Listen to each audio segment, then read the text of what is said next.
నీకు చాలా వేస్ ఉంటాయి. సో రెస్ట్లో తీసుకెళ్ళడానికి చేయాలి. అరెస్ట్ అయిపోయాడు అనుకోండి, దెన్ మనకి basic life support. First thing ఏంటంటే మనకి 108కి ఇన్ఫార్మ్ చేయాలా, ఎవరో ఒకరు ఆన్ లుక్కర్ 108కి ఇన్ఫార్మ్ చేయాలా, because they will start coming. అది డిలే చేయకూడదు. Inform emergency number and then అక్కడ ఉండే వాళ్ళకి ఎవరైనా అంటే రిససిటేషన్ చేయగలిగిన వాళ్ళు అయితే so they can start cardiac compression, chest compressions, CPR. అందుకే ఈ సిపిఆర్ ట్రైనింగ్ అనేది అందరూ తీసుకుంటే మంచిది.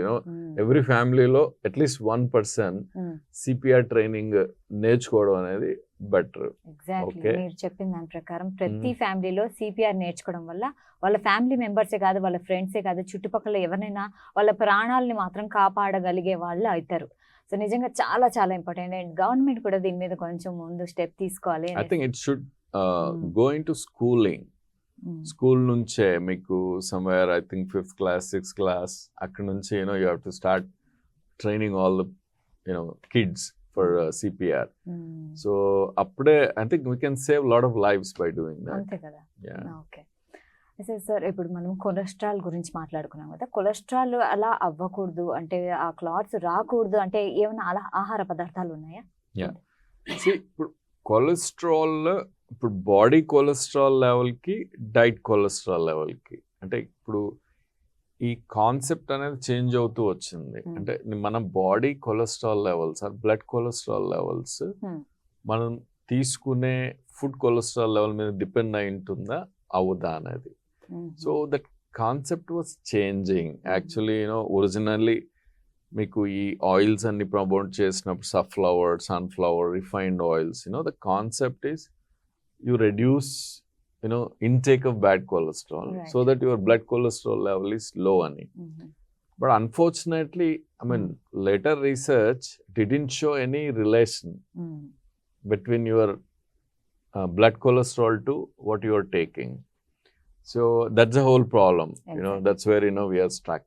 But ఏదేమైనా ఓవరాల్ ఇంటేక్ అనేది, ఆయిల్ ఇంటేక్ అనేది తక్కువ ఉంటే దట్ ఈస్ బెటర్.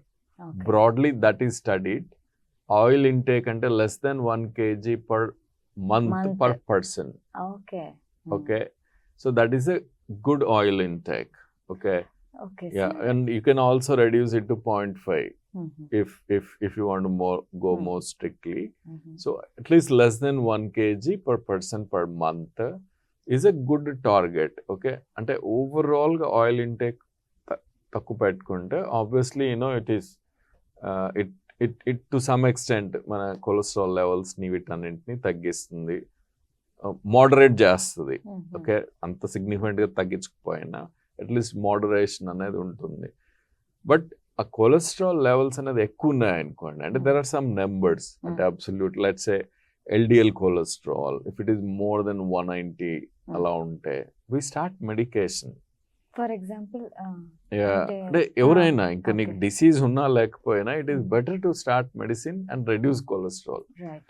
అంత ఎక్కువ ఎల్డిఎల్ కొలెస్ట్రాల్ ఉంటే సో ఆబ్వియస్ గా బ్లాక్ ఫామ్ అయ్యే ఛాన్సెస్ ఎక్కువ. ఓకే, సో వాళ్ళని మనం ట్రీట్ చేస్తాం. మోస్ట్లీ ఇది ఫెమిలియల్ హైపర్ కొలెస్ట్రాలీమియాస్ అంటాం వీటిని. అంటే అలా హై ఎల్డిఎల్ ఉండే వాళ్ళకి ఫ్యామిలీలో ఆల్రెడీ ఏదో హిస్టరీ ఉంటుంది, ఎర్లీగా హార్ట్ స్ట్రోక్స్ రావడం వల్ల.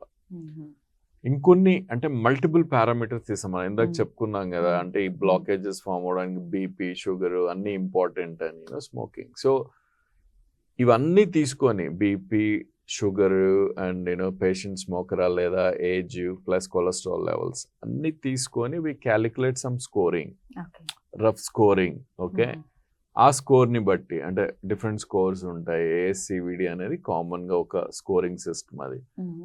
ఆ స్కోర్ చూసుకొని ఆ స్కోర్ ఎక్కువ ఉంది అనుకోండి, అంటే మోర్ దెన్ 20 ఉంది అని అంటే it is better we have to start. అంటే they have multiple factors increasing their chance of blockages అని. సో అట్లాంటి వాళ్ళకి start cholesterol lowering drugs and reduce their cholesterol.